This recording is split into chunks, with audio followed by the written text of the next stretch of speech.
Rostdan ham Bahodir dasturxonlarni 105 mingdan sotyapsizmi? O'g'irlab kelib sotyapmizmi biz? Bahodir dasturxonlari sotuvdi. Mehmonxonamizda ham shu dasturxon to'g'ramizni ham shunga o'raymiz. Sizga ham shundan qilamiz. Qarang, bizda ikki xili bor. Misol uchun bu kodlangan bo'ladi. Buni ayollar yaxshi bilar ekan. 1606sini ko'ramiz. Bu toshi yo'q, kadafe matosi. Nu vishipkali, juda chiroyli bo'ladi. Mana shu dasturxonni o'zi. Mana shu suratda qilib bo'ladi. Endi mana qizga qiladigan.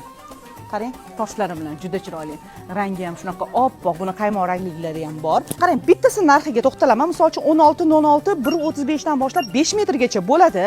Narxi esa 105 mingdan 250 minggacha. Bu yerda razmerlar farqlanadi. Shunga qarab zakaz qilasiz. Misol uchun yozing adminga. Mana razmer manusi kerak desangiz, o'sha razmer bo'yicha narxlarni aniq qilib berishadi. Men video 2 soat bo'lib ketadi. Agar narxi bilan to'xtaladigan bo'lsam, shunaqa chiroyli Bahodir dasturxonni har turdagi xili bor. Bemalol Bahodir dasturxonni optim narxda ham olsangiz bo'ladi. Biz Sardoba, Bella filiali Optimga ham savdo qilishimizni yaxshi bilasiz. Pastellarning turini yangi kolleksiyalar keldi. Zakaz beringlar. Har doimgidek dastavkani eslatib o'taman.